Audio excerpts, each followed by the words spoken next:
In the quiet countryside of Oklahoma, summer 1977, there was a place called Camp Scott. Girl Scouts came here every year, set up camp, built fires, played games, and watched the stars in front of their tents at night. That summer would be no different. No one knew that camp would never be the same again. That day, the morning of June 12th, three little girls, Lori Lee Farmer, 8 years old, Michele Guse, 9 years old, and Denise Milner, 10 years old. They got into the truck with their suitcases. They were all excited, but also a little nervous. Because it was Denise's first camp, her mother had thought she shouldn't go, but Denise had said, "Mom, don't worry, I'll have fun." That sentence would be heard for the last time that day.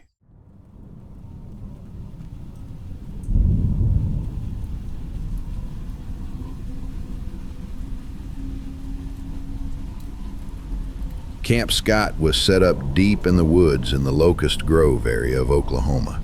Nature was peaceful during the day, but at night, it was eerie. The wind blew through the trees, and when the campfire began to die down, the darkness was truly palpable. It was raining that night. The sky was gray and thunder rumbled in the distance. The girls were staying in a tent in an area called Foxtail Camp. The tents were lined up in a row, and theirs was a little way from the last tent, a little more isolated from the others. The girls put away their bags, and tried to fall asleep listening to the sound of the rain, but no one noticed that a shadow was silently moving between the tents at that moment.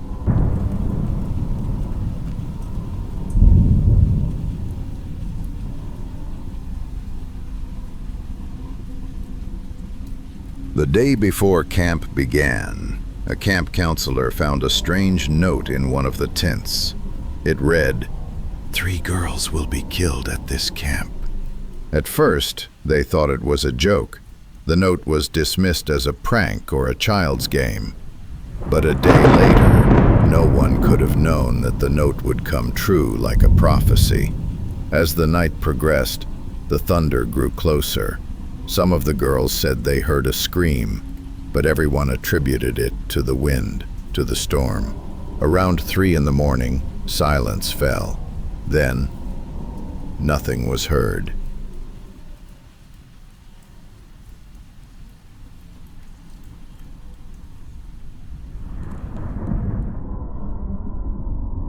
When morning came, a 14-year-old staff member was going around the tents.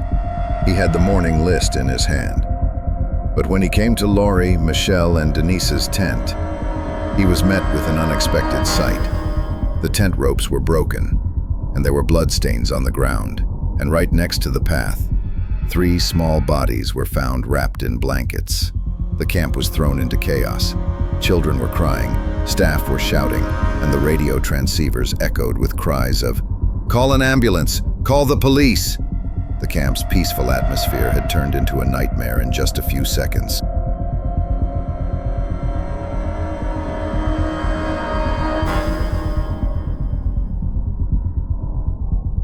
The police immediately cordoned off the area. But the rain had washed away all the evidence.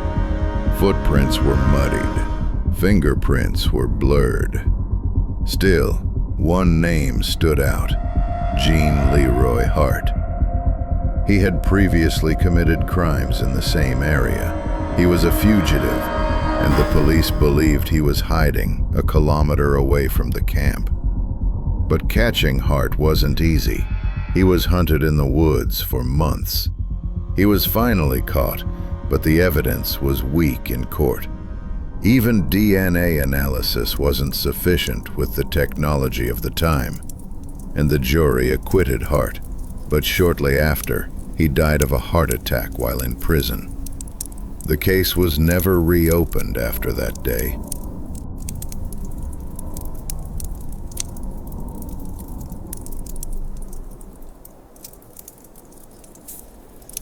Over the years, the story of Camp Scott became an urban legend.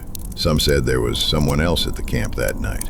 Some witnesses said, We saw a man walking around with a flashlight, but nothing could be proven. The camp was never reopened. It was abandoned. For years, the tents rotted, the wood darkened, and nature reclaimed everything. But the local people still stay away from there, because at night, they say, from the direction of those tents in the forest, the voices of little girls can be heard on the wind.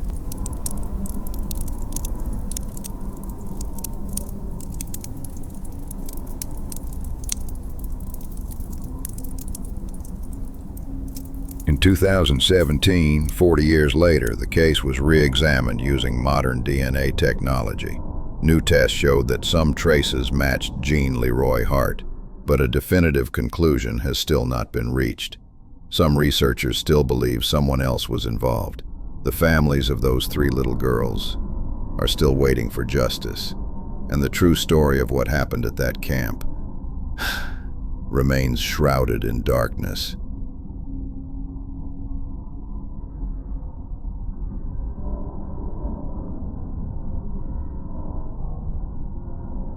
Perhaps the most terrifying aspect of this incident was not knowing who the killer was, but that such a thing had happened in the heart of innocence. That camp is gone now, but the silence of that night is still there, like a memory echoing in the darkness. In the next story, we will delve a little deeper into the darkness.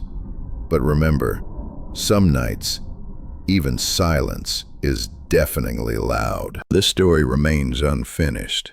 The lives of 3 young girls were halted on a campground night, but we haven't forgotten them. Through this video, let's examine both the dark aspects of the incident and question how much progress has been made regarding the safety of children and young people. If this story has affected you, please write what you think in the comments. Do you think it can still be solved? Also, don't forget to like the video and subscribe to our channel. See you in the next video. Bye.